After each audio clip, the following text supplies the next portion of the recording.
Yeah, it's Friday, the weekend is calling. But before you clock out mentally, the news is still buzzing, and we are here to make sense of it all. I am Samson Balogun. And Emmanuel Akpoido, you know just when you think the week drama is unwinding. Exactly this time, it's the Minister of Solid Minerals Development, Dr. Daybreak, saying schools that charge fees in foreign currencies should be shut down. That's really interesting. That's a topic we would love to talk about. That one landed like a hammer, but some are cheering, calling it patriotic. Others say it's misplaced energy, asking why private schools are the new villains in an economy that's already gasping. Either way, it's a reminder that education and economics are never far apart in Nigeria. When tuition becomes a foreign exchange battle, parents and policymakers start speaking different languages. We'll get into all of that shortly, but first, Daybreak News brings to you the major stories shaping your morning. Alright, away from that, we'll take our thought through today's newspaper headlines and analysis, politics, policy, and everything in between. And for our big story today, we shift gears from politics to passion, when passion becomes profession, turning natural energy into career success. Our guest today is Shegun Josiah, better known as Lord Sheg, entertainer, hype man, show host, and event organizer, so many caps. It's proof that sometimes what feels you naturally can build your future professionally. That conversation promises some real inspiration, the kind that you have to rethink on how to use your gift. Alright, I will close things up with Trend Watch this morning. Our signature look at the conversations, controversies, and the laughs driving the day. This is Daybreak Live, where conversations start strong and end smarter. Talking about that. Good morning to you. You're looking strong and smarter. Absolutely. You know the same anyway. Today is Friday. Yeah. As we said earlier, before you clock out mentally, the stories are still buzzing. So definitely we have to be able to keep it. Absolutely. Keep the people in the know. I can't agree less. Good morning to you. Good morning to you, Samson. Right, there's an interesting topic going out there. Yesterday, the news broke, and then the Minister for Solid Minerals Development, Dr. Daybreak, came out and said, look, schools charging fees in foreign currencies should be shut. I mean, that's more of an opinion, not a policy. That's what he thinks. But then I think it is rather laughable because for every country, we have institutions, schools that are private, and most definitely therefore the high class. The role of the government is now to create a bridge between these eyebrow schools and then the not so eyebrow schools, like you would call it. So I think the education sector should be looked into. Instead of calling out these schools which are in foreign currencies, we should look at ways of making our own educational institution in the country, the public sector, make it better. And when we talk about making it better, if you take it all around Oyo State, Ogun State, go to Anambra, go to Kogi, it's not limited to the southwest. I think it's a nationwide thing. You will see the sorry state of structures of public institutions, and you begin to wonder. Some high institutions are gradually becoming advanced secondary schools in terms of structures you have in there, and then you begin to ask yourself these questions. If you look at these structures, especially hostels for students in higher institutions, do people really sleep in these structures? And then they sleep in these structures. What is the state of mind of these people, the people who sleep in here, and what is the state of health? Though people adapt easily, especially Nigerians, when they get to a particular location, they don't feel fine, give them 2-3 days. You begin to realize the fact that they have adapted. But then, instead of now putting the blame on private institutions, at least some people pay these fees. Why not make our own schools better? The public institutions, let's make them better. If they are better, I think some people will have everything. Let me go back a little bit back in history. That used to be a time where we had private schools in Nigeria, and people would still go to the Loyolas of this world. Rich people will take their children to Loyola, government college. Yes, I mean, there are so many schools like that that regardless of how rich you are, you will still want to take your children there. Not because of the structures, but because of the content which your children will be taught, how your children will be handled. And two, the name, when you leave the school, I mean, you can count, even like the Grammar School, you can count these schools, and then when you look at the alumni, people who have actually passed through these schools. Let's take Lagelu, for example. There are so many people who have passed. I think the late former governor, Isaac Abiola Jimobi, was an alumni of that school. We check Loyola College. late former governor too of Ondo State, Rotimi Akeredolu, was an alumni. If you check government college, there are so many. So many people who pass through that particular school, and I just mentioned three for the sake of the fact that we don't have time. If you start really now names of standard secondary schools in Ibadan alone, not to talk of other places. I mean, you realize that if you take these schools back to the glory days where they used to be, you will not have to worry about who pays in dollars and who pays in pounds. It's about do we have schools that an average child can go and still get the same quality of education as those who are going to this highbrow schools. I mean, this is what we should be talking about, and not castigating some schools for charging. They know the quality of service they are bringing to the table. They know what they are giving to your children. That's why they created a standard. I mean, when I wanted to change profession, I mean, you have to set a standard for, this is what I want to do. And then when you are coming into business, just like school owners, they know the standard. I mean, from the beginning, from your thought, you know, this is what I want to do. I'm setting a standard. Whoever wants to come should come. Who doesn't want to come should go to other places. And that's what they are doing. So you come and castigate them now. They are not the problem. The government should do exactly what they are meant to do, which is to put these schools where they rightly belong.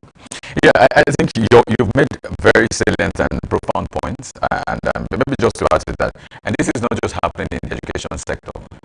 There are other businesses and investment schemes in the country where you have to get dollar or pounds just to invest in all of that. But I can say this is a welcome development. But where it's coming from is another question we might beg. I mean, is this really your priority? Should this be your priority? Is this within the frame of your oversight? That's the Minister of Solid Minerals. Yes, it's not even coming from the Minister of Education. Not coming from the Ministry of the Interior.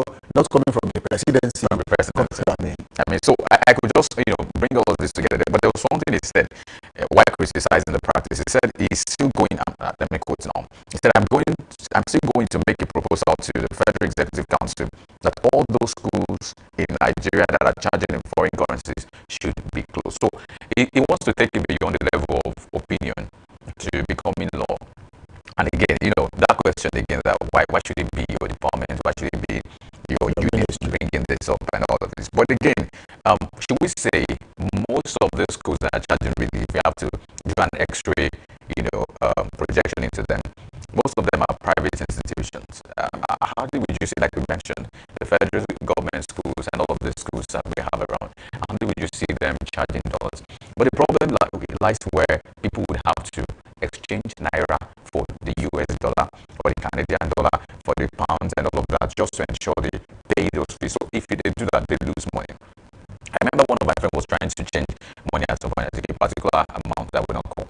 But then when he changed it, he discovered that he lost about 400,000 naira just because he wanted to change money. It's like you're buying money. It's almost like that. So it's not really good on the people in a sense, because if you check, if you have to do all of that, again, it's not helping the economy. It's devaluing the Nigerian naira. Because, I mean, if whatever obtains in the country should still be, we have a legal tender. What do they call it? Legal tender, right?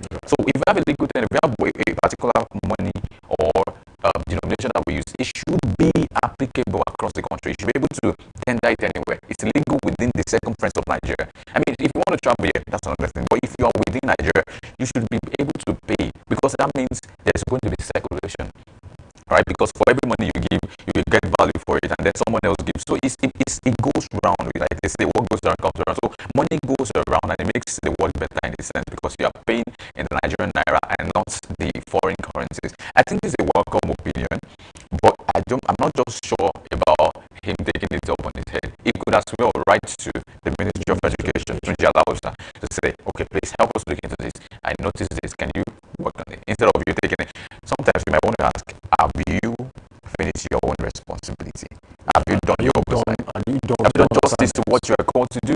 Instead of trying to book notes into something else, you could propose this to people that are concerned, not take it up on your head. But I think that's what I'm trying to make, the point I'm trying to make clear. You see, I think I have a slightly different opinion to that. When the government wants to create an enabling environment for businesses to thrive, that includes giving them the freedom and license to operate. And I think an administration gave that to these schools, and that's why they are operating. So they are also, one way or the other, contributing to the Nigerian economy just by operating the way they do. They have a status quo, they have the modus operandi of operation, and that is what they currently do. So they are more or less like also contributing to the Nigerian economy. The only place where I would not really agree with is if these businesses are not being owned by Nigerians. So for every dollar you make, you are taking back to your country. I'm not comfortable with that. But if these businesses are owned by Nigerians, operate in Nigeria, and then these dollars they are taking also goes back to the Nigerian economy, I think it's okay. But the truth is, eventually, I think they are going to find a level playing field. How do we operate these businesses? Are we going to give you other avenues to thrive instead of putting the people under pressure to get source for dollars just to pay you? Because once we rely so much on dollars, the Nigeria begins to crash, the dollar begins to gain value, even within Nigeria. So it's a problem that the presidency and the economic team under Wale Edo, they have been trying to solve.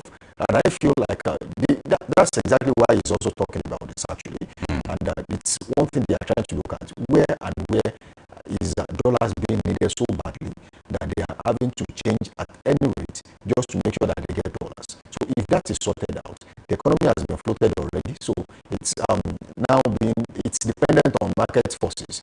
So dollars will be determined by how much do they need it and how much don't they need it. So naira value also within Nigeria will be determined on how much naira you need.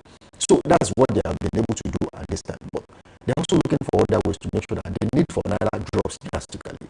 That's what they are looking at. But then, if that is being done, they should always also look for ways to make sure that these businesses don't fold, because they are also operating.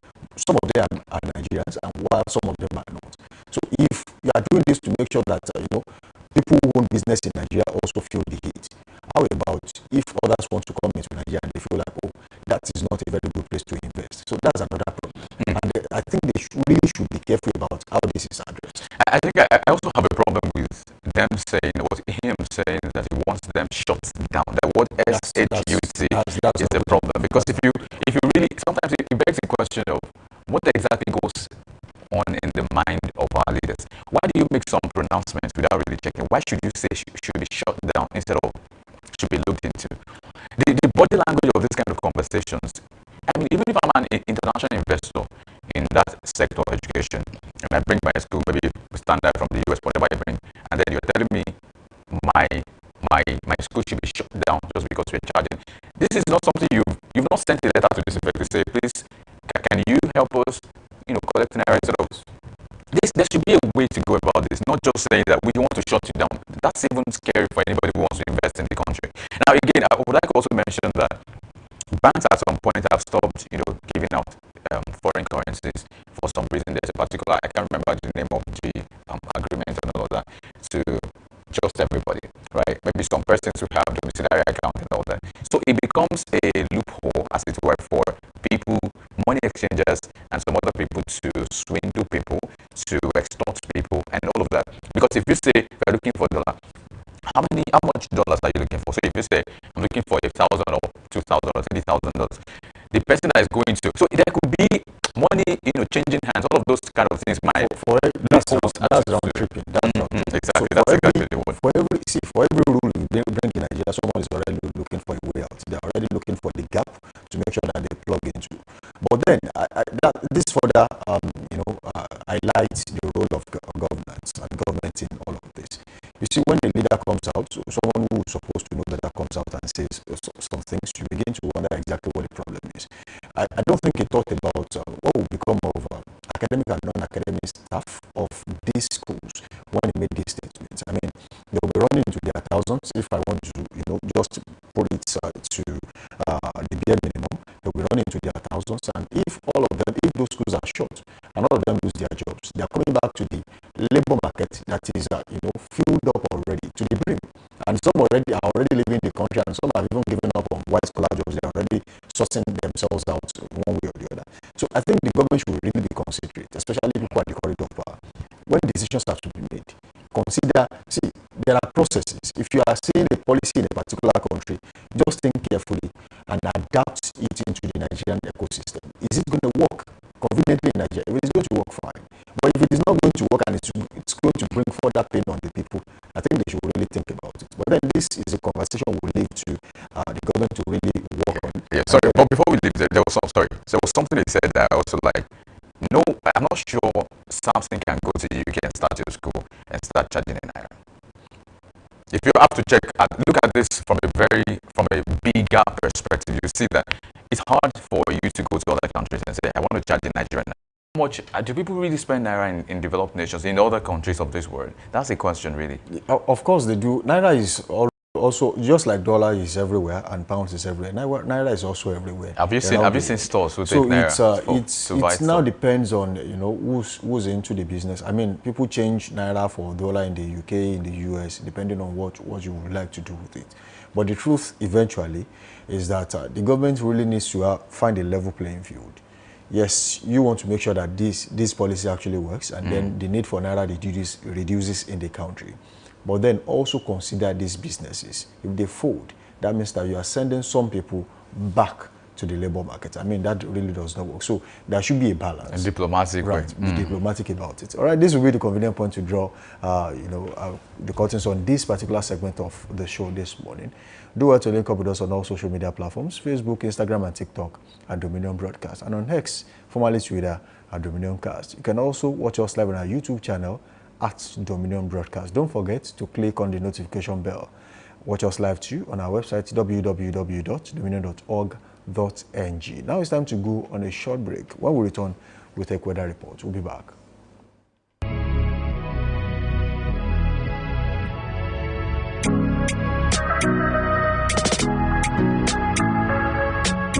Need a professional space to bring your vision to life? Dominion Television Studios offers state-of-the-art facilities perfect for your next broadcast, commercial, corporate video, or live event.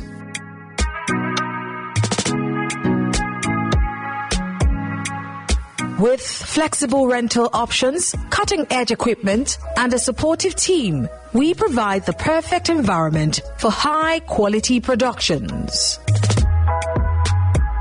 Unleash your creativity. For bookings, email us at marketing@dominion.org.ng. Call us on 0705 506 1061 or 0916 101 1061. Check us out on Instagram, Facebook, LinkedIn, and TikTok at Dominion Broadcast, and on X at Dominion Cast. Book your space today. Dominion Television, your channel of choice.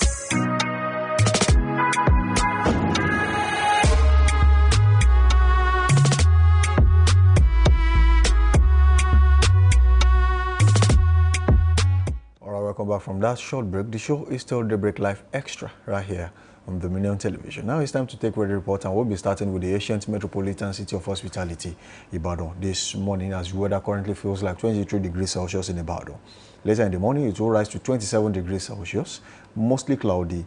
And in the afternoon, there will be scattered thunderstorms. Of course, there will be thunderstorms in Ibadan at 31 degrees Celsius. It will be partly cloudy in the evening at 25 degrees Celsius and foggy overnight at 23 degrees Celsius in Ibadan today. In Abeokuta, South Ogun State today, the weather feels like 23 degrees Celsius averagely, but there are variations across from morning till night. The morning, of course, it will be partly cloudy at 28 degrees Celsius. There's thunderstorms also expected in the afternoon at 31 degrees Celsius. Evening, 25 degrees Celsius is partly cloudy, and partly cloudy again overnight at 24 degrees Celsius in Abeokuta, South Ogun State, Nigeria. Moving on to Ekiti State this morning. Weather currently feels like 21 degrees Celsius in Ekiti this morning, and it will later rise to 26 degrees Celsius later in the morning at 26 degrees Celsius, partly cloudy. There will be scattered thunderstorms in the afternoon at 29 degrees Celsius. It will be mostly clear in the evening at 23 degrees Celsius, and partly cloudy overnight at 21 degrees Celsius in Ekiti today. Still in Southwest, Lagos, Nigeria is where we are. Weather feels like 25 degrees Celsius, and of course variations also. Morning at 28 degrees Celsius, partly cloudy. Also partly cloudy at 29 degrees Celsius in the afternoon. Evening 27 degrees Celsius, partly cloudy. And overnight 26 degrees Celsius, partly cloudy as well in Lagos State today.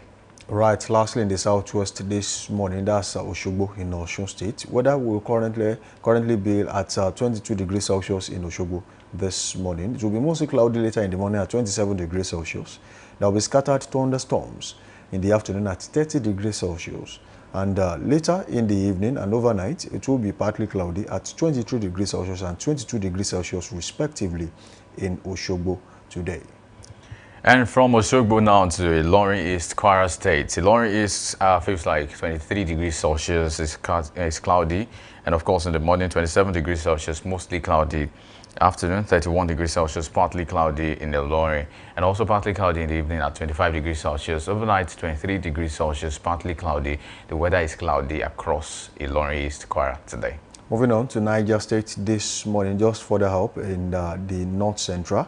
Weather currently feels like 23 degrees Celsius in Niger, Suleja to be precise, this morning. It will be cloudy later in the morning at 27 degrees Celsius. There will be scattered thunderstorms in the afternoon at 30 degrees Celsius. It will be clear in the evening at 24 degrees Celsius and partly cloudy overnight at 23 degrees Celsius in Suleja, Niger State today. The weather is fair in Abuja today. Abuja, Federal Capital Territory, weather feels like 23 degrees Celsius. And of course, it's fair. Variations across morning and afternoon, 27 degrees Celsius in the morning, mostly cloudy, as well as 30 degrees Celsius. Isolated thunderstorms expected in Abuja in the afternoon part of today. Evening, 24 degrees Celsius, mostly clear. And overnight, 23 degrees Celsius, partly cloudy as well. The weather is averagely fair at 23 degrees Celsius in Abuja, Federal Capital Territory. All right, moving on. Weather currently feels like 21 degrees Celsius right now in Kaduna this morning. Later in the morning, it will rise to 27 degrees Celsius, partly cloudy right there. Mostly sunny in the afternoon at 31 degrees Celsius, partly cloudy at 24 degrees Celsius in the evening. And overnight, it will be clear at 21 degrees Celsius in Kaduna today. I said in the north, Kano Municipal is where we land now. Kano feels like 21 degrees Celsius this morning. Of course, the weather is fair. And later in the morning, 29 degrees Celsius, very sunny. And of course, sunny again, moving up to 34 degrees Celsius in the afternoon.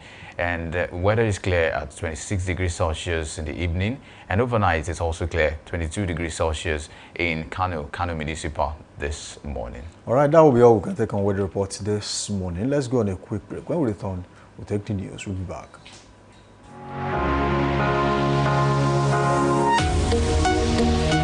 Live from the heart of the action. Welcome to the nerve center of Next Level Broadcasting.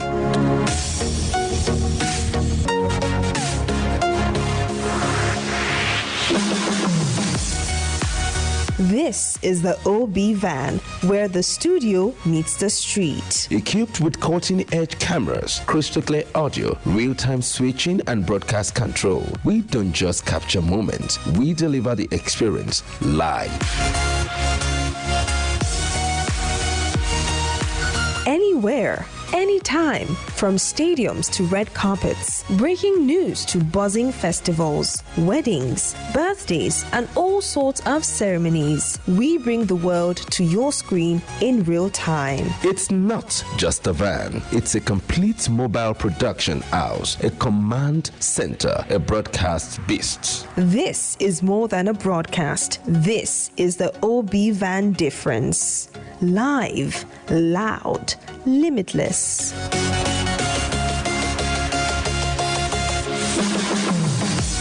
Ready to go live? Like never before. Book the OB van today and take your event to the world. One powerful broadcast at a time. To book, call 0705 506 1061 or 0916 101 1061. Email marketing@dominion.org.ng or visit our socials on Instagram @Dominion Broadcast. Dominion Broadcast, your channel of choice.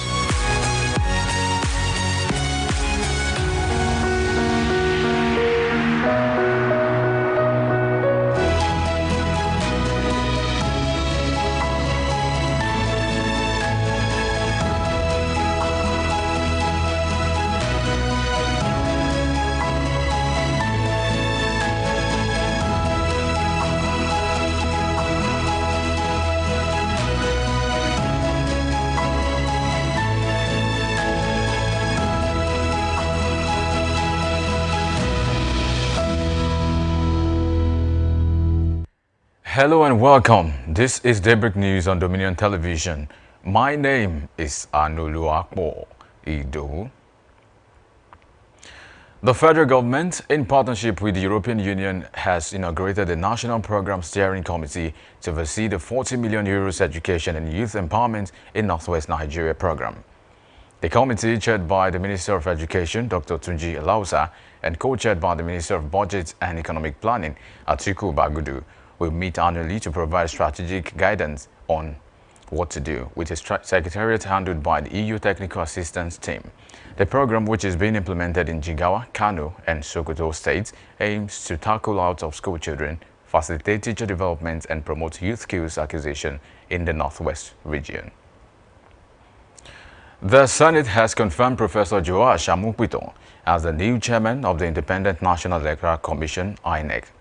The Red Chamber confirmed Amukpito after a voice vote conducted by Senate President Godswill Akpabio and after undergoing screening and answering questions posed by the lawmakers. In his speech, Professor Joash Amukpito announced plans to conduct a comprehensive audit of the commission with a particular focus on logistics used during the 2023 general elections.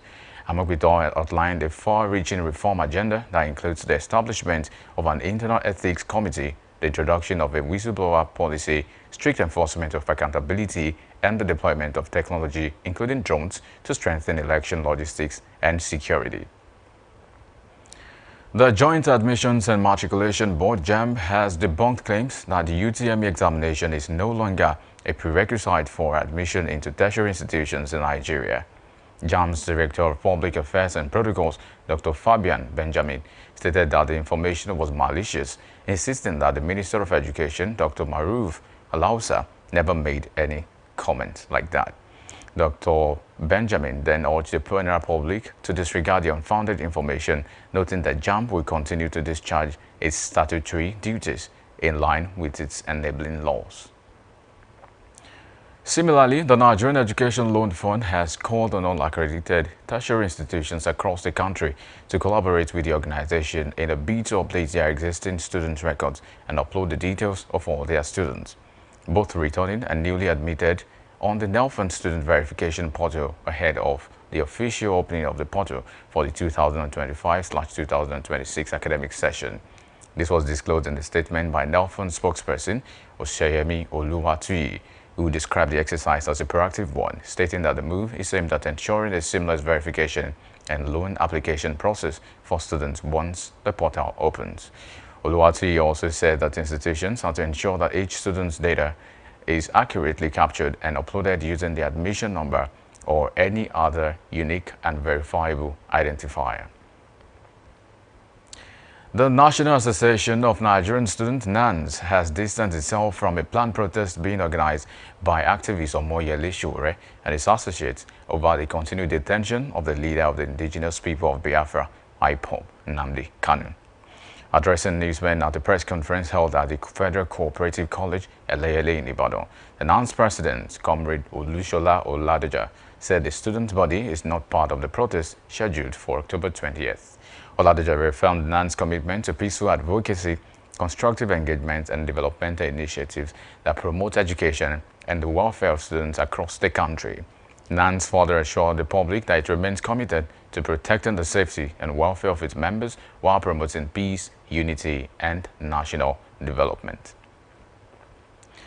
The Convention Organizing Committee Chairman and Governor of Adamawa State, Amadu Umaru Fintiri, has expressed confidence in the strength and unity of the party despite recent defections of some governors and key members to the ruling All Progressives Congress, APC. Speaking on the state of the party ahead of its forthcoming national convention while inspecting the venue for the party's national convention, Lekon Salami Sports Complex and Samuel Aduke Akintola Airport in Ibadan, Governor Fintiri reaffirmed that the PDP remains a formidable political institution capable of reclaiming power in 2027.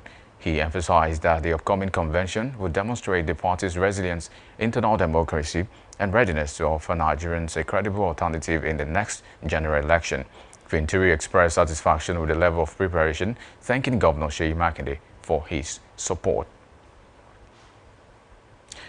Meanwhile, Oyo State Governor Seyi Makinde has disclosed their plans to set up a sovereign wealth fund (SFDO) SWF of about $100 million are currently in progress to safeguard the future of the state and its people.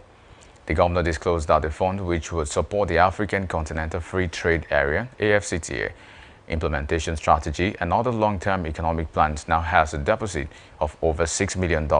While responding to other questions fielded by newsmen at the post-engagement meeting of the AfCTA implementation strategy, Makinde also emphasized that beyond the long-term goals and gains, smallholder farmers, entrepreneurs and other business concerns could now access the state trade portal for continental trade. Earlier, the special advisor to the governor on international trade and African continental trade area, Neo Theodore Tiaselo, explained that your state is the first subnational to sign on the AfCTFA implementation strategy. In business, the federal government, through the Nigerian Upstream Petroleum Regulatory Commission (NUPRC), has projected an increase of approximately 600,000 barrels per day in Nigeria's crude oil production, driven by a surge in new investment in the upstream sector. The Commission's chief executive of the NUPRC, Benga Komolafe, gave the projections at the ongoing 2025 World Energy Summit convened by Frontier Energy Network in London. Komolafe stated that the additional output would come from the 28 field development plans approved so far in the 2025 plans, which are expected to deliver about 600,000 barrels of crude oil and over 2 billion standard cubic feet of gas per day. If realized, this would raise Nigeria's daily crude production to about 1.8 million barrels, up from 1.3 million barrels per day recorded in September. And in sports, Semi Ajayi will miss the Super Eagles 2026 FIFA World Cup playoffs clash with the Panthers of Gabon due to suspension. The centre-back picked up his second booking in the qualifying series against the Cheetahs of the Benin Republic at the Gospel Pabio International Stadium in Uyo. The 31-year-old will, however, be available for selection should Nigeria make it to the final of the playoffs. You can visit our website on www.dominion.org.ng to watch us live and interact with us. You can also follow us across our social media platforms: Facebook, Instagram, TikTok, YouTube, and LinkedIn at Dominion Broadcast, and on Next at Dominion Cast. And that's Daybreak News. I am Anoluakpo Ido. Thank you for watching.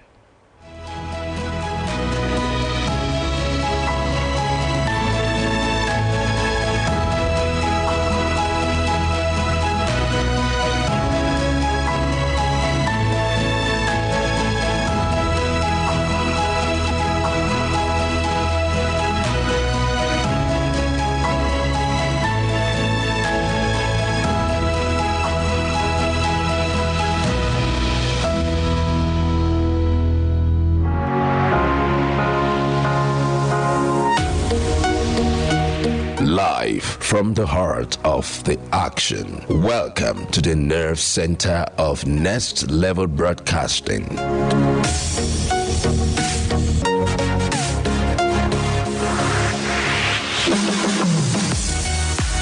This is the OB van, where the studio meets the street. Equipped with cutting-edge cameras, crystal clear audio, real-time switching, and broadcast control, we don't just capture moments, we deliver the experience live. Anywhere, anytime, from stadiums to red carpets, breaking news to buzzing festivals, weddings, birthdays, and all sorts of ceremonies. We bring the world to your screen in real time. It's not just a van, it's a complete mobile production house, a command center, a broadcast beast. This is more than a broadcast. This is the OB van difference. Live, loud, limitless.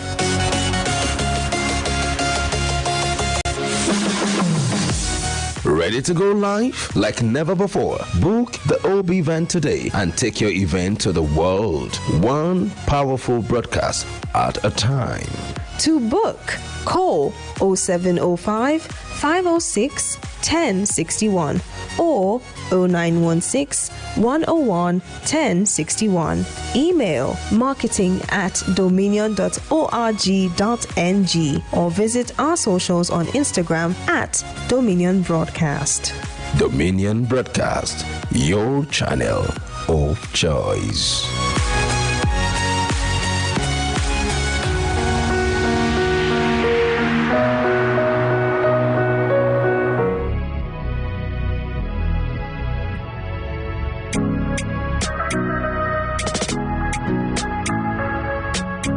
Need a professional space to bring your vision to life? Dominion Television Studios offers state-of-the-art facilities perfect for your next broadcast, commercial, corporate video, or live event.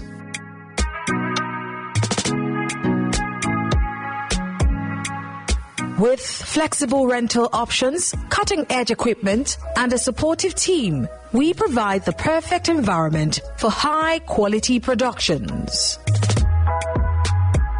Unleash your creativity. For bookings, email us at marketing@dominion.org.ng. Call us on 0705 506 1061 or 0916 101 1061. Check us out on Instagram, Facebook, LinkedIn, and TikTok at Dominion Broadcast and on X at Dominion Cast. Book your space today. Dominion Television, your channel of choice.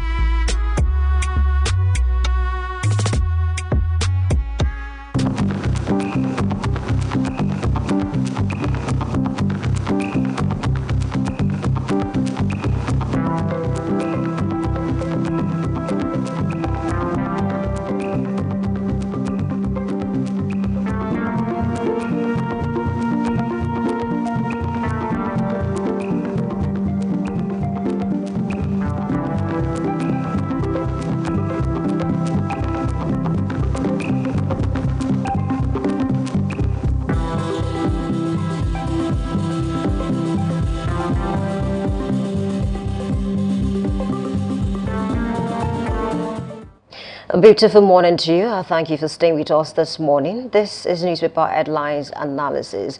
I'm Oluwayemi Adelako, and I'm not alone in the studio. I have with me Lekon Shobowale, who is going to help me make sense of the top stories this morning. Good morning. Good morning. How are you? I'm very well.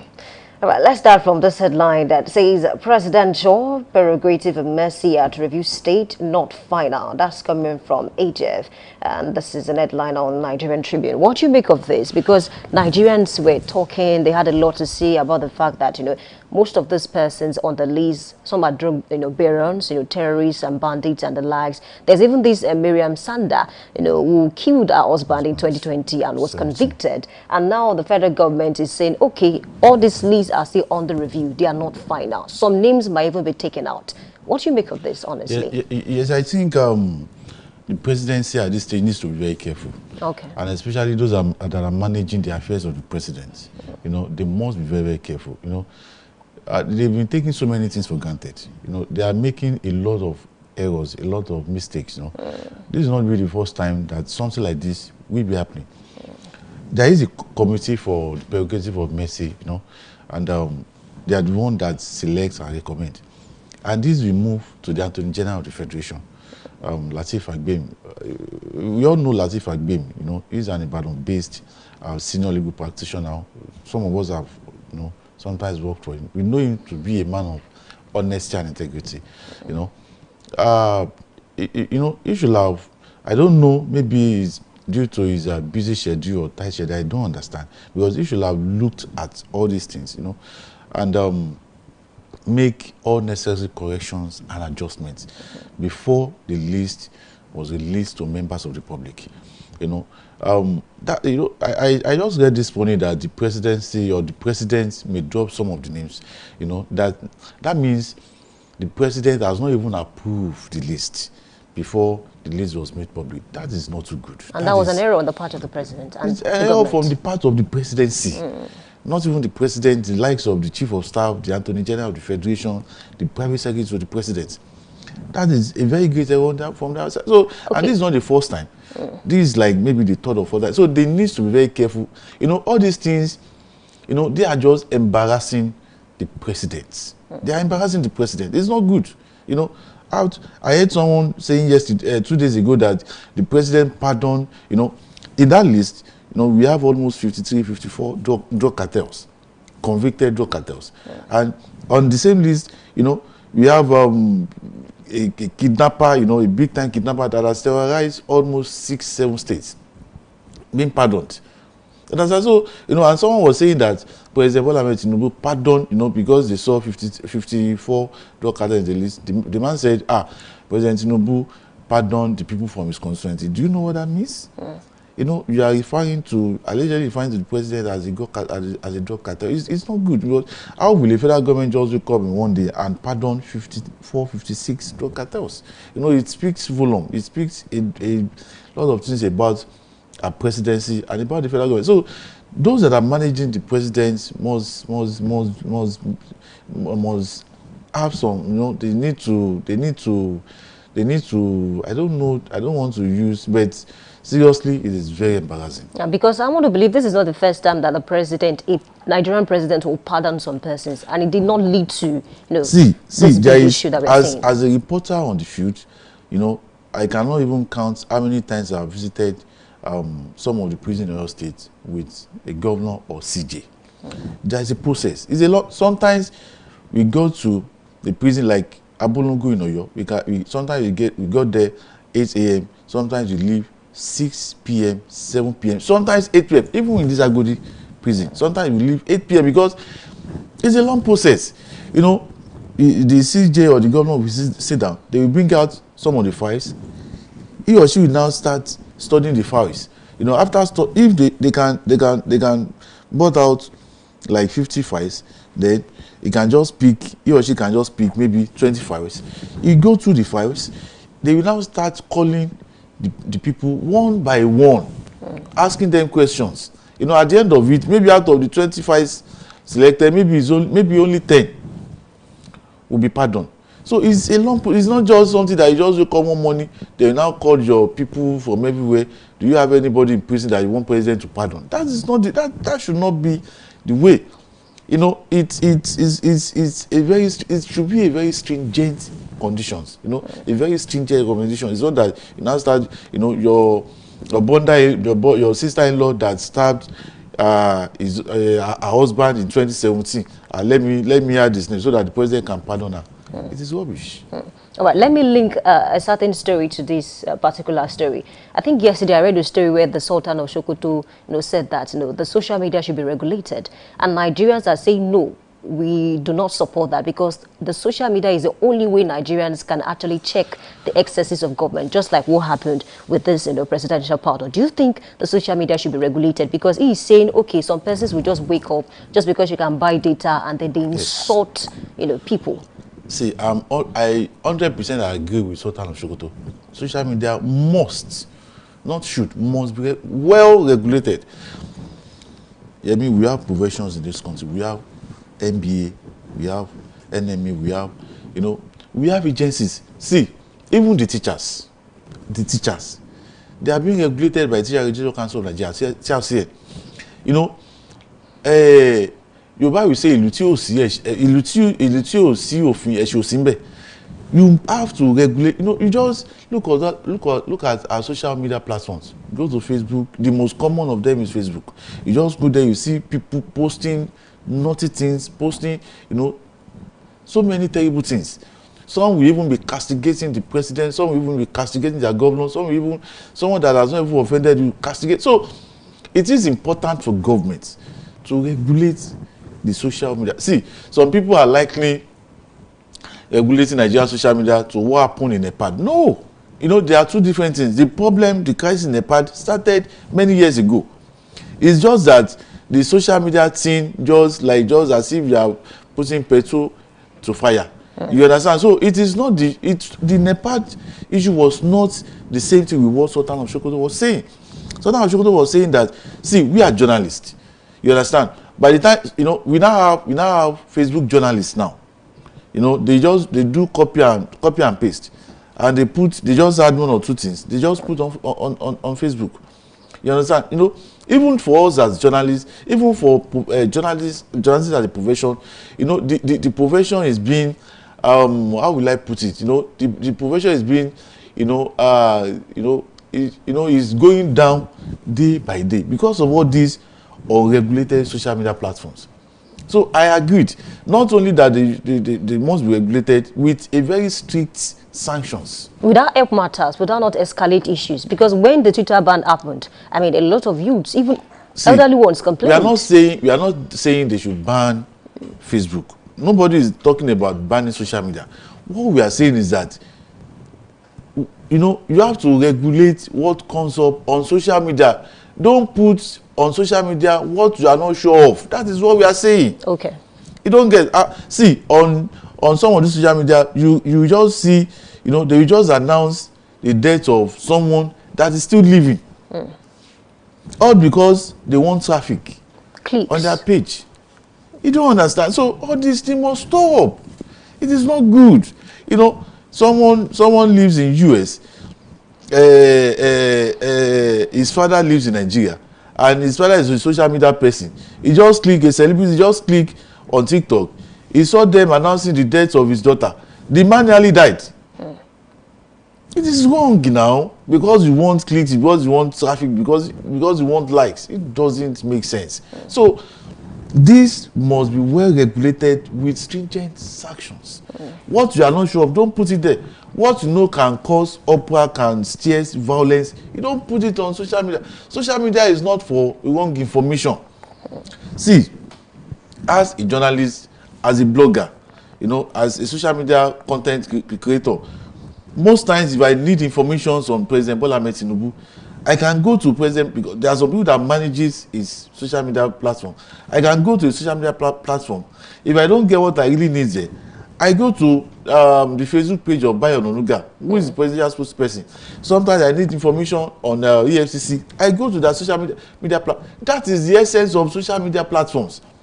You know, if you want to get information, you go there. They put some of these informations there. You get whatever you want to get and leave. You know, it's not as if I want to update my website. I go to agencies platform. I get some of the news stories, and that is the essence of a social media.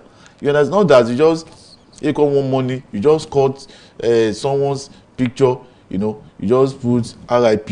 You know, people will now be they now be clicking, they will now be like, it doesn't make sense. You understand? Right. So there must be a well-regulated social media platforms. All social media platforms. Nobody is talking about banning. Okay. Let it be regulated with sanctions. Anybody that violated it, it should be dealt with. Okay, I think it's a fine place to leave that story. Let's check out this headline that says, "My agenda for INEC." That's coming from Amupiton. And he's saying, "As Senate confirms his nomination, says improvement of logistics, electoral offences commission imperative, speaks of beavers." Let me not bore you with the riders, because when I read the story, he was trying to say, okay, now that he's in charge, you know, losers will congratulate the winners. He also mentioned that it's not just about him alone. You know, it's about, okay, him working with the NIMC, the NCC, you know, to make sure that everything will work well. You know, do you believe all of these statements? Because I want to believe that, you know, past INEC chairman have said more than this. Should Nigerians hold on to his words to say, okay, we expect, you know, a better, you know, situation with him? It's just a normal thing, you know, as a public office holder, when you are coming on board for the first time, there are policy statements, you know. You just have to say something. And whether credible or not credible, whether genuine or not genuine, you have to say something. You know, what I just, you know, it talks about losers congratulating the winner. It is possible. In Oyo State in 2023, Teslim Folarin congratulated Governor Seyi Makinde. You know, there are some instances where the losers will have no choice than to congratulate the winner. Take, for instance, in Oyo State in 2023, Governor Seyi Makinde had over 500,000 votes compared to Senator Teslim Folarin, less than 300,000 votes. There was no even court cases on that election.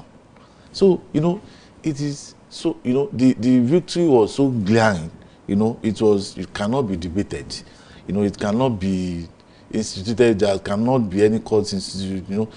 So it is possible that users congratulate winners if the process is credible, if the process is free, and if the process is fair. So they do it in developed nations of the world. Even Jonathan did it at a point. Jonathan congratulated when it was so glaring. So if the process is credible, free, and fair, it is very possible. Does that have anything to do with the INEC chairman? Is that not, you know, the integrity of that person to say, okay, I congratulate you because you have won? Does it have anything to do with the INEC chairman? 100% it has so many to do with INEC chairman. Okay. You know, when you have an unbiased INEC chairman, you know, when you have a God-fearing INEC chairman, when you have an INEC chairman that is ready to serve the country and not ready to serve those in the side of authority. Okay. It has to do with INEC chairman, because INEC chairman, INEC is just a name of an organization. Who is INEC? INEC is the chairman. You know, the name of Atahiru Jega will forever be remembered in Nigeria, for one reason or the other. The name of Professor Maurice Iwu will forever be. You remember what happened at the National Assembly when late Professor Maurice Iwu, when some people are saying that he should be honored. You remember? You know, the name of I cannot remember the name of the man now. The man that conducted 1993 June 12, 1993 election. The name will always be, because there is no way you remember June 12, 1993 election that will not talk about the person that won the election. That will not talk about the chairman of the NADECO, the FEDECO. What was the name called there? So the name of Amunkwiton will be remembered for whether positively or negatively. Same for Mahmoud Yakubu. You know, Mahmoud Yakub, the name, the man was so lucky when he was there, or let me say he's still alive. He's lucky because very calm, very cool, very quiet. He doesn't talk like Atahiru Jega, But there is something that the most significant electoral history in Nigeria, was in 2015. When Jonathan lost the election to former late President Muhammadu Buhari. And that was, the circumstances, will always make Nigerians to remember Atahiru Jega. During the time of Mahmoud Yakubu, it was transition from the ruling government, from the ruling party APC to APC. To ruling party. And it was, the election was characterized with so many, complaints, with so many. You can remember the likes of Dino Elijah, why the election of President Tinubu was being, collated and announced. There was a lot of disruptions by Dino Elijah, but it was still from APC to APC, from Jega from APC, from PDP to APC. So Amunkwiton will also be remembered for whether for negative reasons or for positive reasons. It's all about the INEC chairman, because the body language of, let me give you an instance. In 2019, in Oyo State, as a reporter, I was at INEC office at Agodi. I by this time, Agoke was the INEC rec in Oyo State rec there. And, he was receiving, so many people were calling him.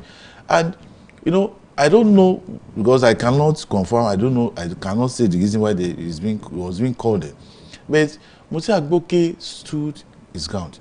He called INEC chairman Mahmoud Yakub, and Mahmoud Yakub instructed him to do the right thing.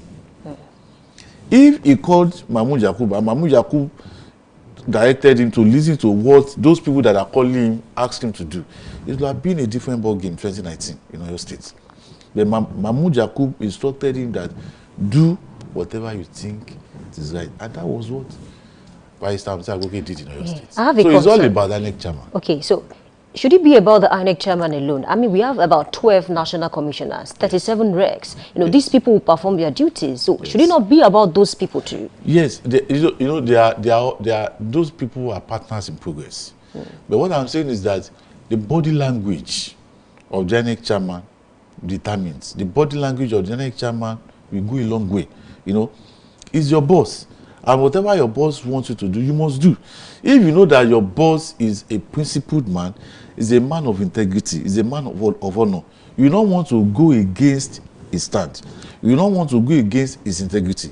But if you know that your boss is a man of no virtues, is a man of low character, low morals, is a man of anything goes, you followed suit. You followed his body language. As a matter of fact, you may not even need to consult your boss. Oh yeah, Reg, there is a 2 billion naira for you. Let this thing go like this.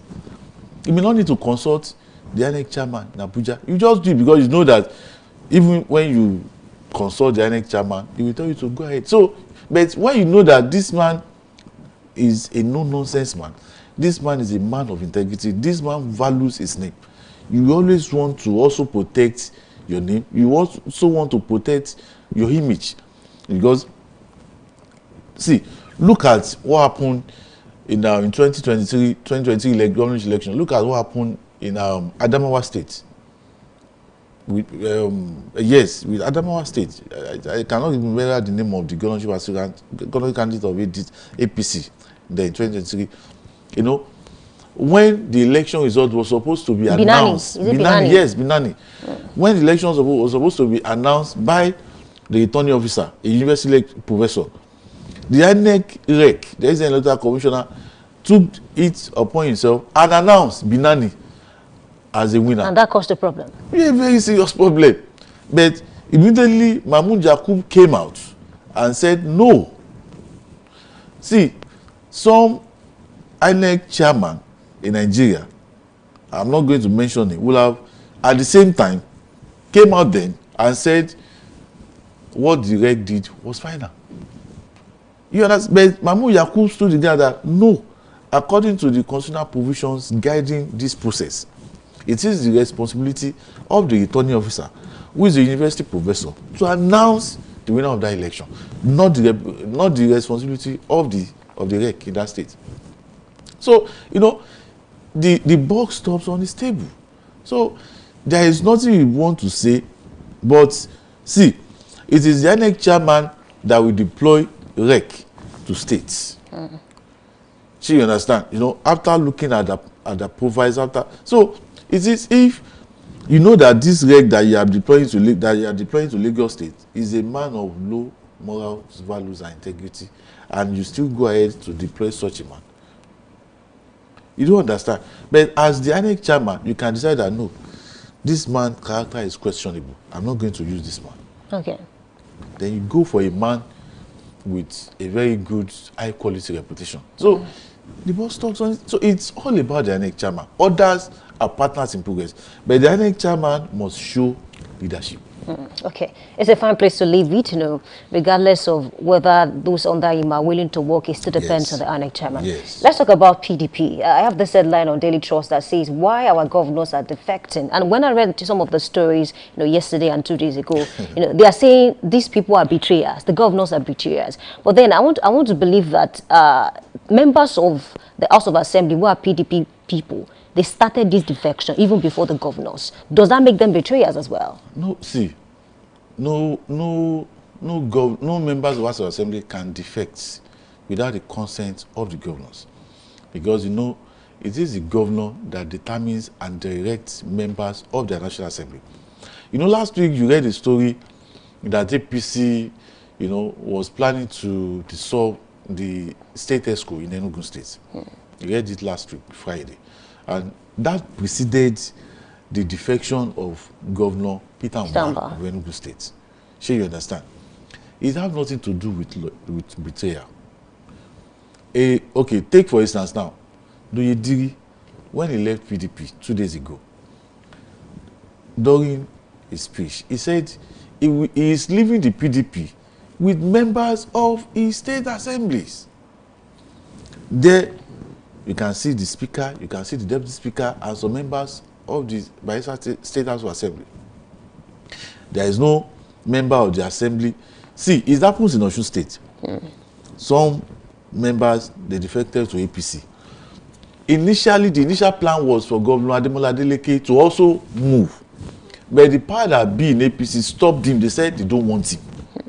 You know, it is in the public space that the governor wanted, the governor and his brother, the Adeleke and Davido, they met with President Bola Ahmed Tinubu now. They were at also. Davido released a single, you know, that it sings about the broom revolution and all those stuff. You don't think it was because interest did not match? That's why he didn't move? The APC chieftains on ground in Osun State said no. You know, Omishoyi was saying it at an event, I think last week. He said, instead for Ademola Adeleke to come straight to the stakeholders in APC in Osun State, he was, you know, trying to meet with people, the outsiders. He mentioned the name of the Ogun State governor, Dapo Abiodun, that, you know, he wanted to use Dapo Abiodun, Ogun State, for him to join the APC in Osun State. And politics is local. So the APC in Osun State, they said, no, we don't want you. So if the APC in the state, if they are saying, no, we don't want you, there is nothing you can do. You know, the APC chieftains in Osun State, they are so powerful. We have Minister Oyetola, we have Ambo and some of them. They are saying, you have Omishoyi, they are saying, if you want to come to our party, you have to come to us. You don't go to Abuja. You don't join our party from Abuja. You don't go to meet. President Bola Ahmed Tinubu cannot tell us that, okay, Ademola Adeleke is coming here, let's him join. No, you have to come to us, then we discuss. You know, we divide and share, and, you know, so many things are involved in all this defection and all those stuff. It's not that you just become more money. That's when you see the Digi, he announced that he's resigning from PDP, but he never mentioned he's joining APC. He said, I'm resigning my membership from PDP. But the permutations, it was looking like he was going to join the APC. He will join APC eventually. But before he can join APC, you have to consult so many interests. You have to consult so many stakeholders. So if it pays you, you join. Okay, take for instance now, Senator Siraki Dixon said Governor Doyidiri consulted him several times. But Dixon was not convinced. You understand? All those reasons given to him by the governor, he was not convinced. But at the end of the day, Doyidiri still moved. So for you to join APC, you have to go to the APC in Bayelsa State, the likes of Timipe Silva. You have to go to them and discuss with them. Do you want me in your party? If I come to your party, what are you going to give to me? You know, how are we going to sort out the issue of the governorship in the state? I want to go for senator when I'm done with my term as a governor. You give me ticket. Don't forget that there was a time that people were saying that Governor Shemakinde also wanted to join APC in Oyo State, and APC people in Oyo State are saying no. So you have to negotiate. So if you can negotiate your way through, fine for you. Then if not, you remain wherever you are. And at the end of the day, you may be forced to go to ADC or Labour Party. But the truth of the matter is that you cannot go to Abuja and join party from Abuja. You have to come to your state. One of the reasons why people that are promoting that Governor Seyi Makinde will join APC in your state, one of the reasons that the governor is here to join APC is that maybe the negotiation did not run through. That is it. Okay, I just want to hope that this convention that PDP is planning. See, seriously, I sympathize with Governor Seyi Makinde and the PDP. You know, they are planning. Let me tell you, don't be surprised that you can still have like 2 or 3 governors moving before the eventual convention. PDP. I mean, it's possible. It is. I sympathize with Governor Seyi Makinde and the PDP. Okay. But Governor Seyi Makinde, it doesn't look like he's about to give up on PDP yet, regardless of all that is going on. Well, just like Governor Ayofayoshi said 2 days ago, he said Governor Seyi Makinde is looking for presidential ticket of PDP. But even if you get the presidential ticket of PDP, the ticket is just, how you describe the ticket as a tissue of paper. All right, let's wait and see whether it's tissue paper or not. Yes, with 6 governors in the PDP, how can someone compete with, a very thick politician like President Bola Ahmed Tinubu, who will be having like 28, 29 state governors? President Bola Ahmed Tinubu was the last man standing in 2003. Okay. When President Olusegun Obasanjo moved against all the AD governors in the Southwest, he stood and he won. Until now, Lagos State is being controlled by President Bola Ahmed Tinubu. Is that man, you want to go and contest with such a man? Not to counter your opinion, because time is not going on our side, but there was a time that even APC had some governors in some state, and APC still lost those states. So having a governor in that state does not really, amount to APC But winning yeah, it's going that to be state. very difficult if you're having a state, 30 state governors, Okay. and you cannot win 25. See, Bola Ahmed Tinubu, give it to him. Bola Ahmed Tinubu is a politician. Let's wait and this is the first time we're having a typical politician as the president in Nigeria. Let's wait and see. Yes, A big we thanks to wait. you, Leko Shoboale, Thank you very much. A journalist and public affairs analyst, for joining this segment this morning. Thank you very for your much. input. All right, a big thanks to you, the audience as well. Thank you for joining this segment. We need to take a short break, and when we come back, we look at big story. Please stay with us. We'll be right back.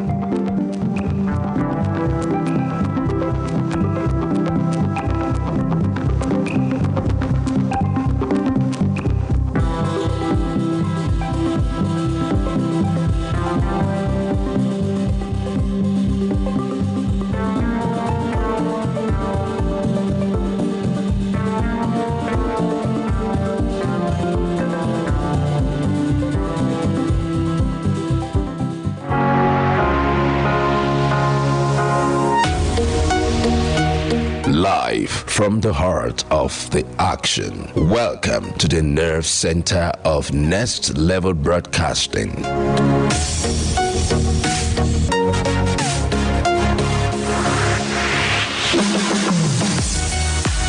This is the OB van, where the studio meets the street. Equipped with cutting-edge cameras, crystal clear audio, real-time switching, and broadcast control, we don't just capture moments, we deliver the experience live. Anywhere, anytime, from stadiums to red carpets, breaking news to buzzing festivals, weddings, birthdays, and all sorts of ceremonies. We bring the world to your screen in real time. It's not just a van, it's a complete mobile production house, a command center, a broadcast beast. This is more than a broadcast. This is the OB van difference. Live, loud, limitless.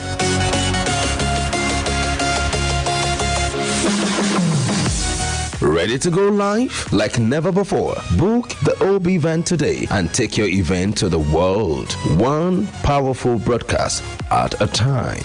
To book, call 0705 506 1061 or 0916 101 1061. Email marketing@dominion.org.ng or visit our socials on Instagram @Dominion Broadcast.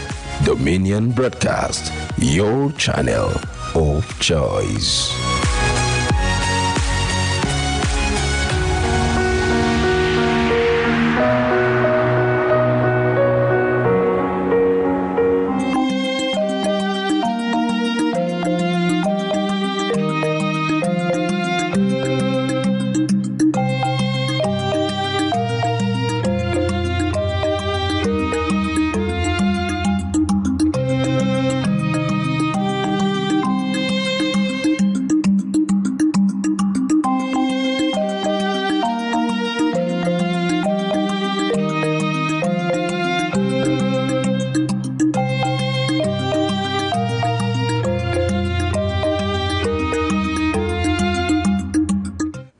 Welcome to the big story on Daybreak Live.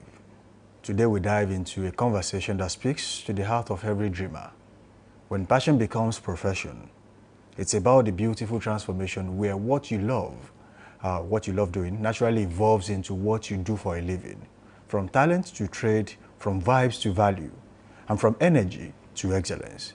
We're exploring how passion can become a sustainable, fulfilling career. I am Samson Balogu, and thank you for joining us. At the center of this discussion is someone who has turned his passion into a powerful professional identity. Segun Josiah, popularly known as Lost Sheg, a dynamic entertainer, hype man, show host, and event organizer with an unmatched energy that turns every moment into a celebration. Renowned for his electrifying presence and creative flair, Lost Sheg knows how to light up the stage, connect with the audience, and make every event unforgettable, whether on the mic or behind the scenes. He brings pure vibes, passion, and professionalism to the entertainment world. Today we'll be hearing his story, how he discovered his natural energy, refined his gifts, and built a thriving career around what he loves most. For everyone out there with a dream, this is your sign that passion, when guided with purpose, can indeed pay the bills. Good morning once again. Segun Josiah, good to have you in the studio. All right, there's a lot to talk about this morning. People would love to know your story. How did it all begin? When did you eventually know that this is what I want to do for a living? Well, let me say eventually start from right from my secondary school section when we were still little then. I used to dance. Okay. So from dancing, I realized I can be a comedian at the same point. So being a comedian, from the stand-up comedian, you know this how we do in school then. So I find it very easy for me entertaining people. So I literally like, okay, if I could do this and everybody was clapping for me, why can't I go on a big stage? So it's really been my passion to be a great dancer. So many people have passions. Yeah. They have things they do that it's their passion. But not too many of them have been able to turn it to a gold mine. So how did you decide? When did you decide that, oh, these I love doing, I can actually make money off it? All right. Okay, literally, let me say that, I started dancing of a whole particular, let me say, since 2007 right now. Okay. So it's already been a decade and some years now. I've been with a lot of brands. My first brand that gave me the limelight for me to have this, my name and everything was, I think that was an MTN. You will pay for advertisement. So sorry. So I have danced for a lot of companies and they really have interest, like having something together to do together in terms of dancing, bringing audience, hyping, and the MC of a store. So that's how it started. So here we are today. Now you mentioned that you were a dancer. Yeah. And you know, there must have been a story that turned you from a dancer to an MC and a show host and the likes. There was an event that actually made that happen. Yeah, literally, let me say,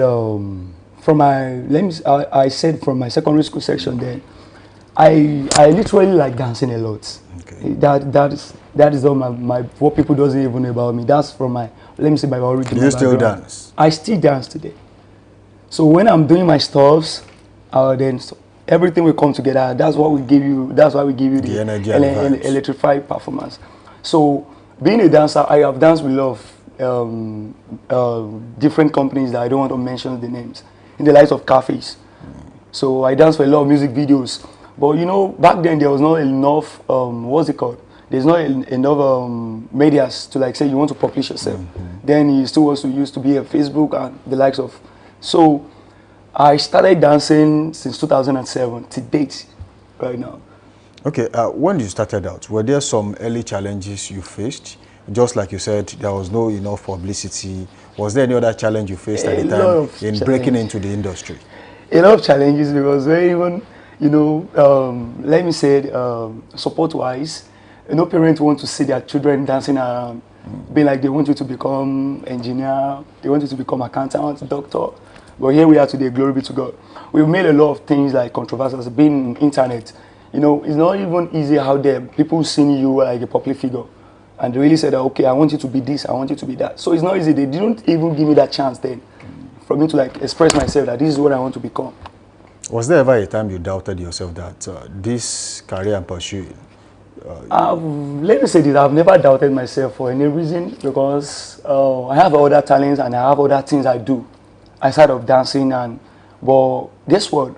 When I turn this thing to making money of a stuff, I really find it easy and I find so much joy in it.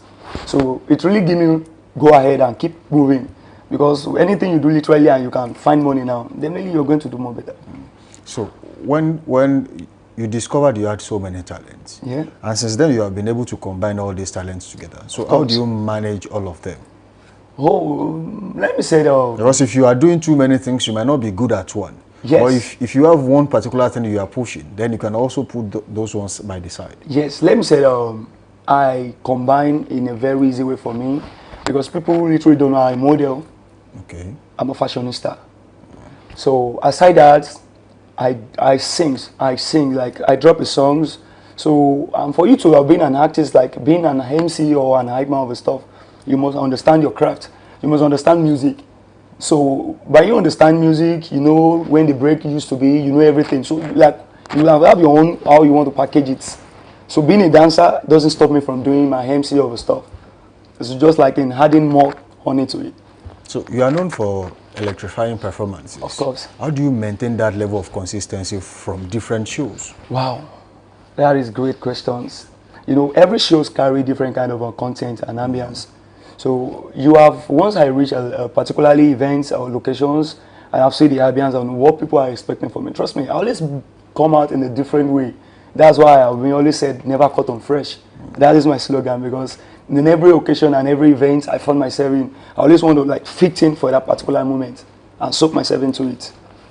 So how would you describe the Lord Sheg brand, and how does it stand out amongst its peers? Let me say that Lord Sheg brand is a very deep brand that nobody can just really predict my move, because I've been consistent, and being a while I have a lot of collaboration with a lot of celebrities.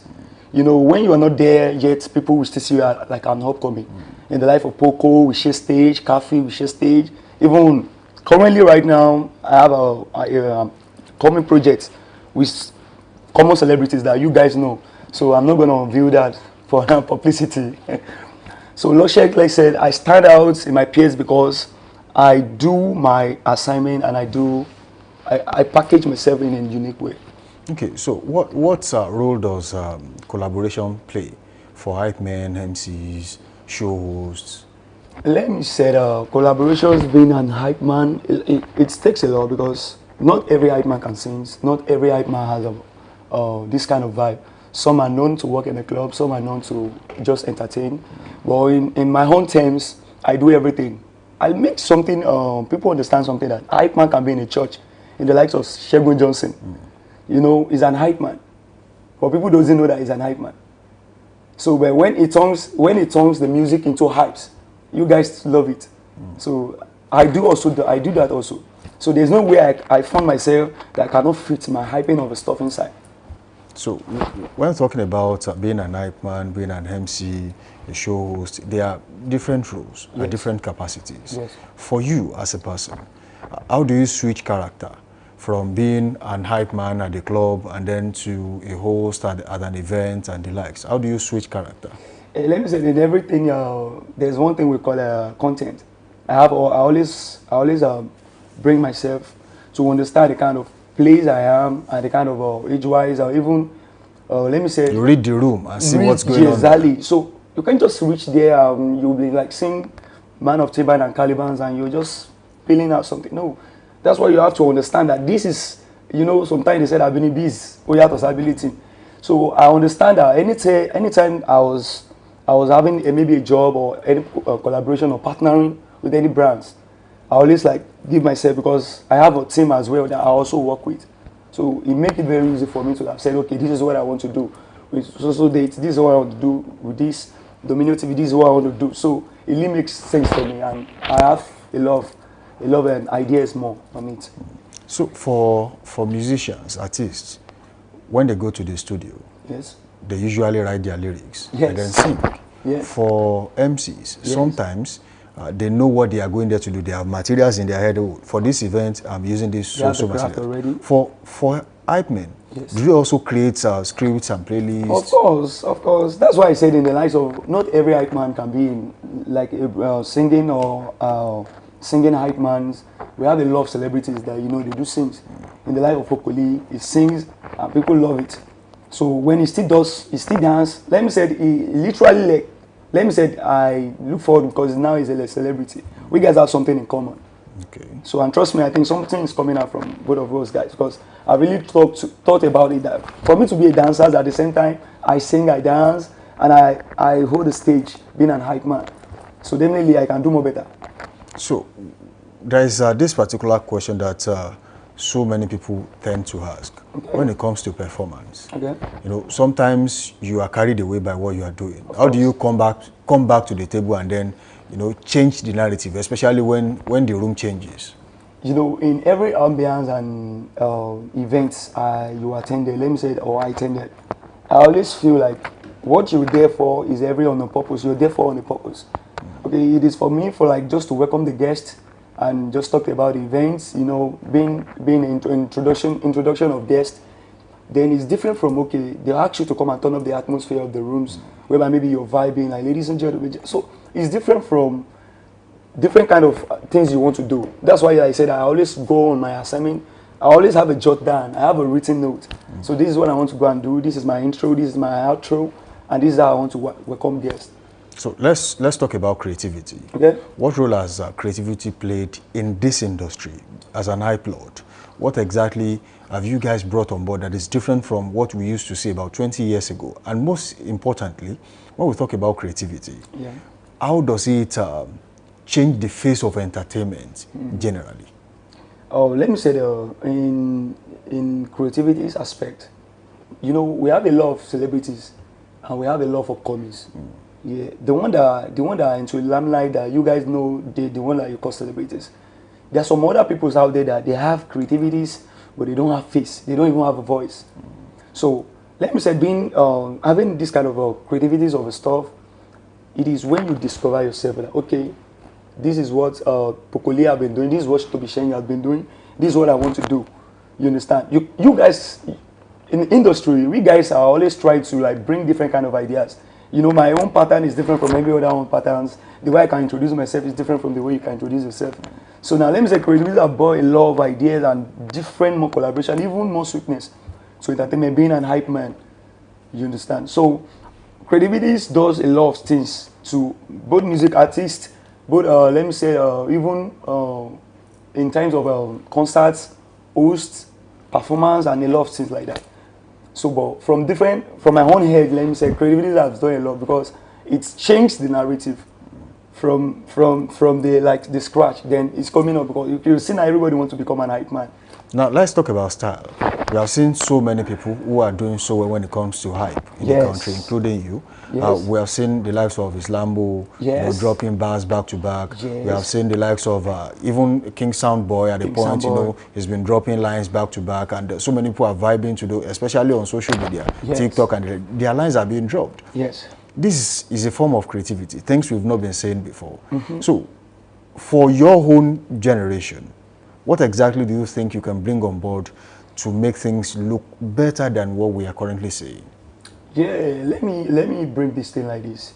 I don't know, maybe recently you saw what this guy did. There's this guy that was trending then when RIP to Mobile, EOS. Okay. Do you literally know that this guy featured Ayefele, Yinka Ayefele? Right. So for him to feature a gospel musician, you know, there's more to it. There's more. Recently, Adekunle Gold also did the same thing. You understand it? Bringing those Fuji people upstairs. So, me being a personal person, I even thought of a stuff like, why can't we just like try and host a Fuji live band, gospels, and the other kind of genres or other genre of music. You understand? Bring them all together. We're going to bring it together and create something nice. Because you know, then hype is just used to be like you just come and do so. But right now, being an hype man, you can still have your dancers behind you doing what you know you do best, and you'll be like giving them the vibe back to back. Okay, you also organize events. Of course. And sometimes when you organize events, you perform too. Yes. So how do you balance the two, being behind the scene and also being at the front of the camera at the same time? And that is always a crazy idea because that's why we always said we have to come out differently in a different aspect. Behind the scene, okay, this is what people want to see. This is Los Sheiks, this is the brand. This is what you guys have been looking forward to. But when it's on stage, it is really what you guys really want to see. The energy and the vibes and literally the new lamba. So that's how we schedule to make it work. So let's talk about monetizing one's craft. Okay. Where was the turning point that you monetized your own craft? You've been doing it for free at the point. Of course. Then when did you turn it around and say, look, this is time for me to make money off this craft? Oh, literally, let me say 2019. Okay. 2019, there was a lockdown happened. 2020. 2020. Yeah, 2018, people have been venturing in different kind of aspect. Like, okay, this is me, Lord Shakes. What can I do to like be different and be earning a lot of people? So I literally understand that, okay, me being a personal brand, I can walk up to any brand and write them, what's it called? Like, let me write them that, okay, this is what we can do, a partnership or collaborations. You understand? In terms of marketing and campaigns. Okay, this is what I do, this is what I do, this is what you're going to gain in common. Okay, like, I work for social brand, they are paying me social amounts, and they are getting this thing as a feedback. Return. You understand? So that's why it really works for me, being a brand on my own personally. Okay, so now, what side of the business part of entertainment have you learned that most upcomers are currently overlooking, that they often overlook? That they overlooked. Let me say it in terms of, let me say it, everybody go to TikTok these days. It's not just easy for you to just be out there and you say something. If not for like, okay, now it's your time. Everybody has time to, you understand? To just have the name, all of a sudden you make it, let me say, you become a superstar. Everybody don't know that, okay, like starting from the scratch, it's not easy being, okay, you want to drop a music and you want everybody to listen to it. For my personal self, I always take for myself because I don't know for others, being for myself. People overlook being different kind of roles, you understand? I really say this thing. I wish I can venture into Nollywood films, and I will still let people know that hyping still exists inside the Nollywood movie that you guys are watching every day. Okay. Now, let's talk about this very quickly. Yeah. As an hype man, recently we realized the fact that hype man have also started dropping songs. They have started dropping mixtapes. Mm-hmm. Are you one of those who have started doing that? And what difference has it made in the entertainment world as we speak? Oh, let me say, for me, I've dropped a lot. I think my first song was 2023, okay, when I realized how far the God has really helped me to. So I dropped a particular song, God's Time, and the lyrics, it was talking about me. God's time is the best. Living my life at the flex. So what the nigga with the vest? Gone are those days. We will not get money, carry enter na pep. It's my turn to shine. Living my life as a star. So like literally when you understand what you've been through, I can literally combine my journey into an hyping and you guys are gonna love it. So in the time of Islambo, people don't understand that the guy has really been in the industry for some decades. But just come out with a new Lamba and you guys love it. So that's how it sounds like when you understand, okay, this is what you want to do and this is what people really need at the moment, even what the internet needs, being a Gen Z. So how easy is it to break out in the industry? Let me not tell you, it's not easy, but you have to, let me say, you have to walk up to like some brands that people have already known. Okay, this is the brand you guys already know. So you have to like make some collaboration and you make some move, especially if you have sponsors. But you know, these days nobody really want to sponsor failure. So you have to be there. Like, okay, now this is the face of Loshek, this is the face of Pokoli, this is the face. So everybody know what they want. They really know their fans. They really know who they are rooting for. You understand? So it's not really hard to like to just outbreak their boss. Once you have done your own part, just let leave the rest to God. Because I believe in everything. Actions speak louder than voice. All right, let's talk about the evolution of street entertainment. Okay. There used to be a time that at places it would be only the DJ. Yeah. Then came a time where hype men joined. Featured. So at a point too, there was an introduction of Gongo. Yes. To entertainment on the street. Yes. And eventually drums joined. Yes. So it's becoming more of a remake of what has been made before. Of course. So what difference is it now to what we used to have when it was just the DJ?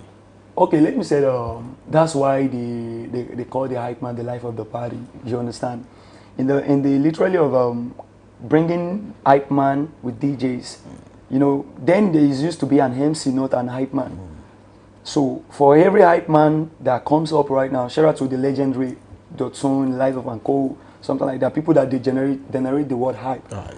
So, you know, everybody just really want to come to an event.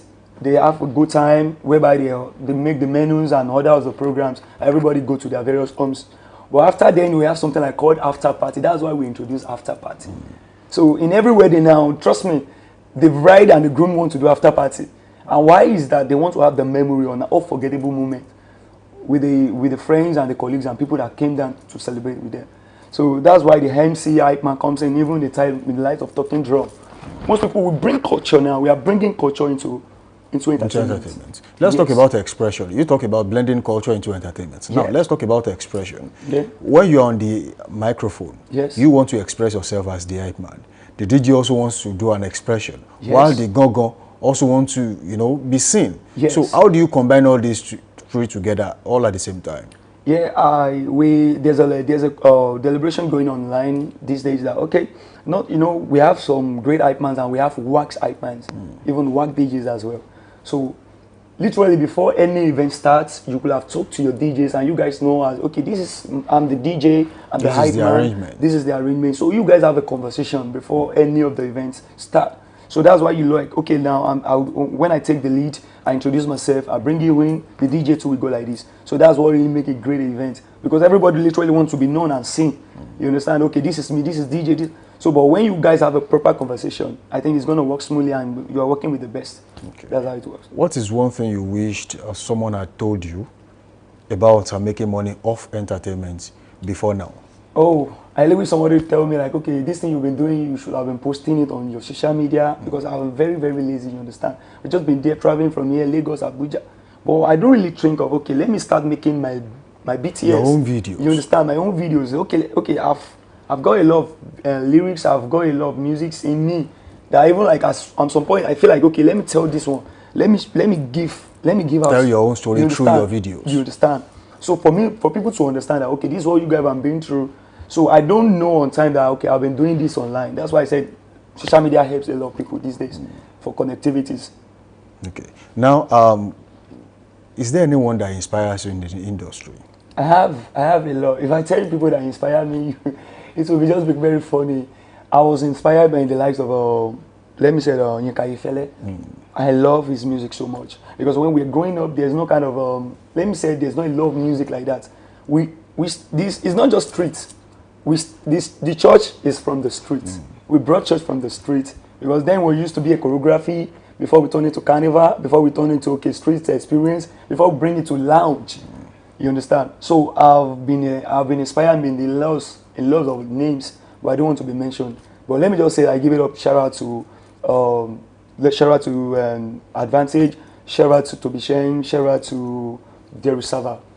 All right. How do you stay motivated and keep reinventing yourself in an industry that thrives on trends? Oh, let me say that I always want to make people understand something like you can hop on any trend being online and you at least everybody wants to make name and you want to make money at the same time. For every trending reels you saw online, you say, okay, let me jump on it.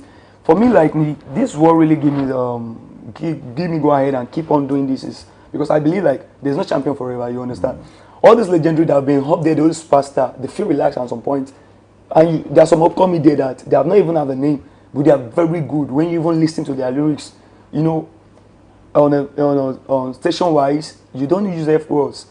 So, in some point, everybody really wants to be like, okay, if this thing is trending, let me also do this thing for me to be seen, for me to be known. So that's how it really works for me. That, okay, I don't have to hop in a new trend. Let me bring my own news, ideas, and creative. So, Lord Sheks, what does success mean to you? Does it mean fame, fulfillment, or impact?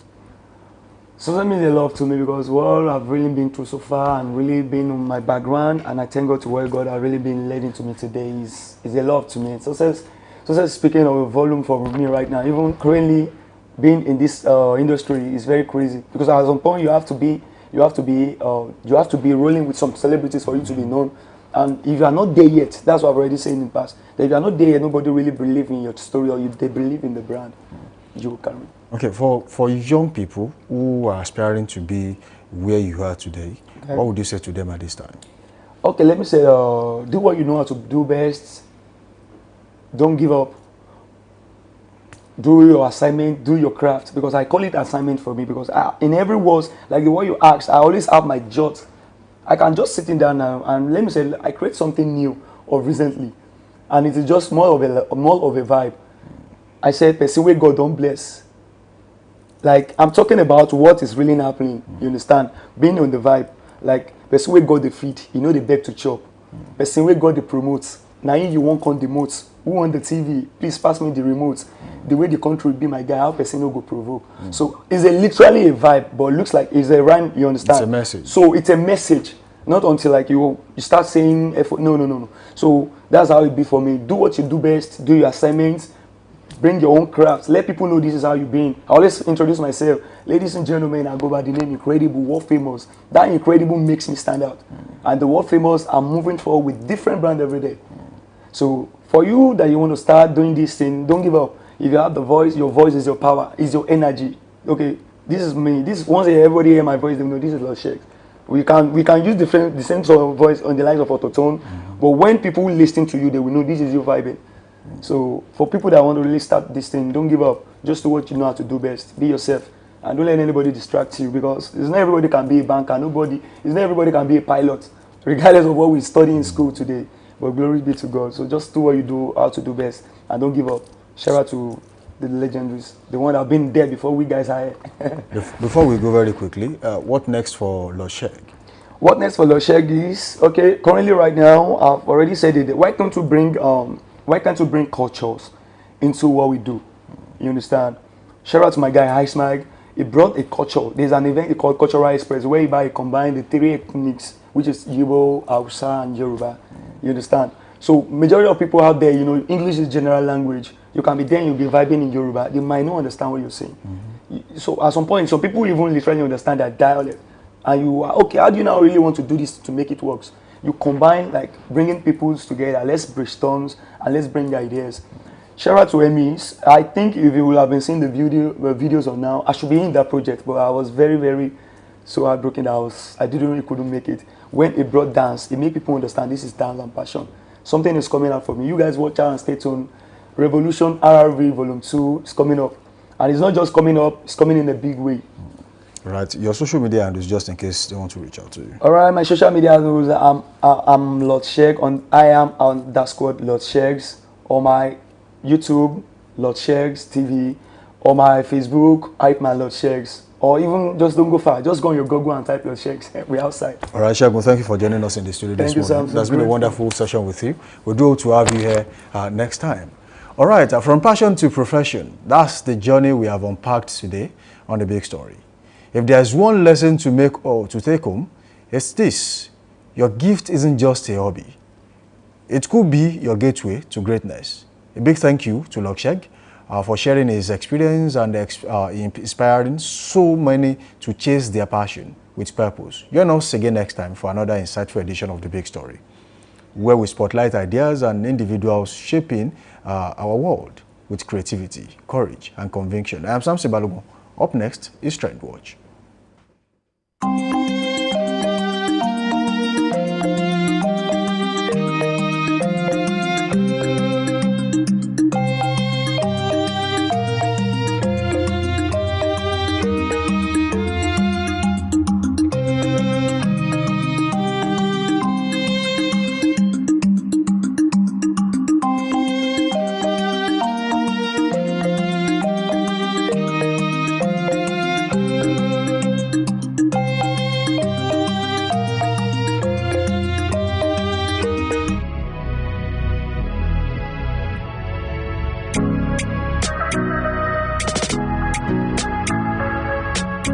Need a professional space to bring your vision to life? Dominion Television Studios offers state-of-the-art facilities perfect for your next broadcast, commercial, corporate video, or live event.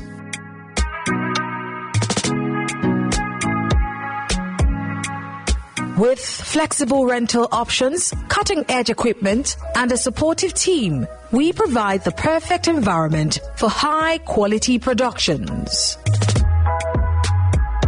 Unleash your creativity. For bookings, email us at marketing@dominion.org.ng. Call us on 0705 506 1061 or 0916 101 1061. Check us out on Instagram, Facebook, LinkedIn, and TikTok at Dominion Broadcast and on X at Dominion Cast. Book your space today. Dominion Television, your channel of choice.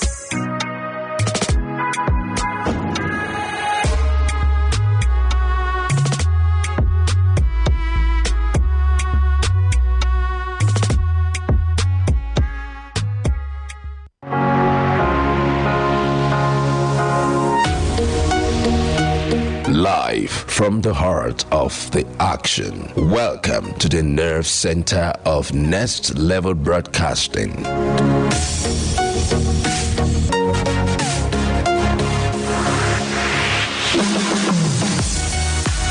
This is the OB van, where the studio meets the street. Equipped with cutting-edge cameras, crystal clear audio, real-time switching, and broadcast control, we don't just capture moments, we deliver the experience live.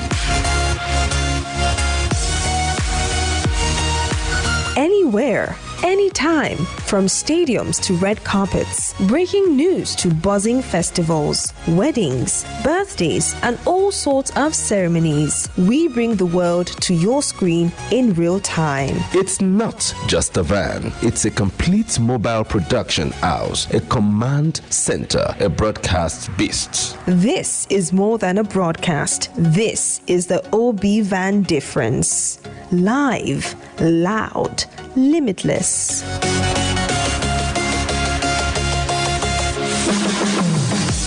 Ready to go live? Like never before. Book the OB van today and take your event to the world. One powerful broadcast at a time. To book, call 0705 506 1061 or 0916 101 1061. Email marketing@dominion.org.ng or visit our socials on Instagram @Dominion Broadcast. Dominion Broadcast, your channel of choice.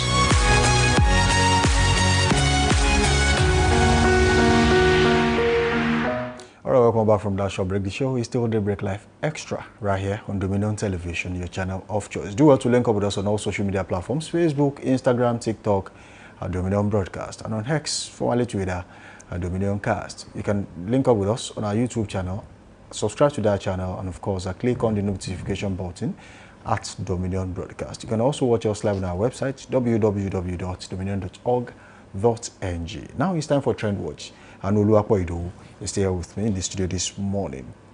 And of course, yes, weak Islams will be, is what we are talking about. Says Nigerian presidency is too complex for social media, presidency in the sense, like that Nigeria is too complex for social media presidency. That's what Wike has called out Obi for this time around. He's always calling out anyway. So it's like, this time around, I'm calling you for, you're going on social media to say, this is what we do. Just a brief into that story. Wike, who spoke at the commissioning of the two newly constructed roads somewhere in the area in Abuja, ridiculed Obi's constant criticisms of government, saying they lack the credibility to lecture anyone on governance, have been, according to him, failed as Anambra governor. He said Obi will continue to contest as president on social media, but not as president of Nigeria. That's exactly what Obi Wike is saying to Obi, that Obi, from his antecedent, has not done anything for the country or for his state when he was governor. And now he wants to saddle himself with the responsibility of becoming the president of a complex, the way he put it as complex Nigeria, that Nigeria is complex. So someone who doesn't have that much of credential in this sense to say his credibility is still being questioned, cannot be the president for this country. But a lot of people have gone on social media to say a lot of things as well with regards to this. Several comments running through. Of course, people will have opinions, but some would also pack the box to say Obi didn't do so much. Like, he didn't do exceptionally well when he was governor, so he shouldn't be. But some people will not even take him serious, like we were saying before now. But again, whatever is the case, 2027 is almost. You see, the challenge we have in Nigeria is that, we have too many people who know too much in the country. And sometimes when these things do happen, that's where you see the back and forth between all of them, especially politicians. And you see some people who are activists. They will also come out to say one or two. We have seen Showore pressing the neck of so many people in recent times, including Yesom Wike. And, you know, it's a good thing for Nigerians as, you know, politicians break the shield that most of them are covering themselves with. And, you know, Nigerians get to see them the way they are and get to see what, you know, as against what they want us to believe.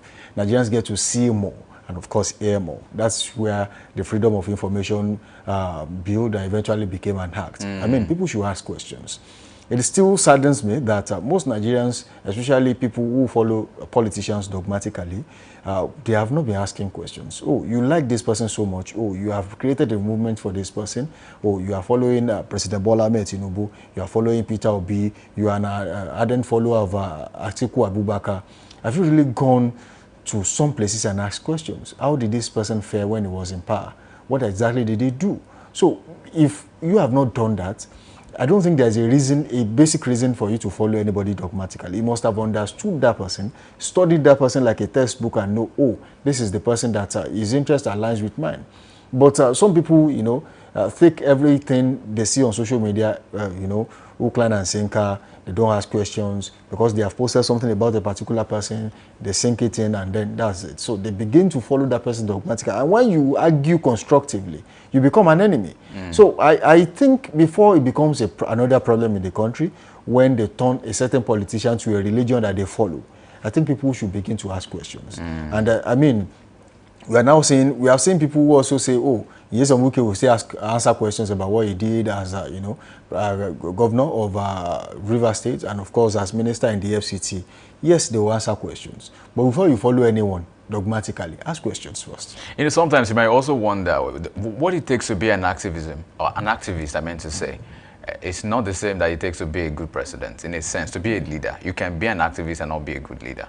They are two different things, right? So that's an angle that some people are coming in from to say, even if you do all of your activism, it doesn't mean you are the right person. Still make you a good presidential material. You know, but I think one of the things you said I also want to harp on a bit was you say that Nigerians should also look into the books. Okay, so what has this person done? Let's not just wait for Wike. They know themselves, like we were saying before now. Wike, Obi, they've done stuff together. So sometimes when they say some of these things, we don't believe them because we feel like maybe it's hating on this person. Yeah, it's political. But sometimes they are saying the truth because they know this guy is an average person. He's not going to really do so much. But again, not to dispute that the person who was average cannot be better, you know, at a later time. But again, I just want to cloud up my conversation to say about this whole issue that, you know, sometimes Nigerians need to call ourselves to order to say, let's look at these things. Okay, this person, let's check. What has this person done? What can this person do? What is he proposing to the country? And all of that. Because eventually, at the end of the day, we are the receiving end of it. Myself and every other Nigerian,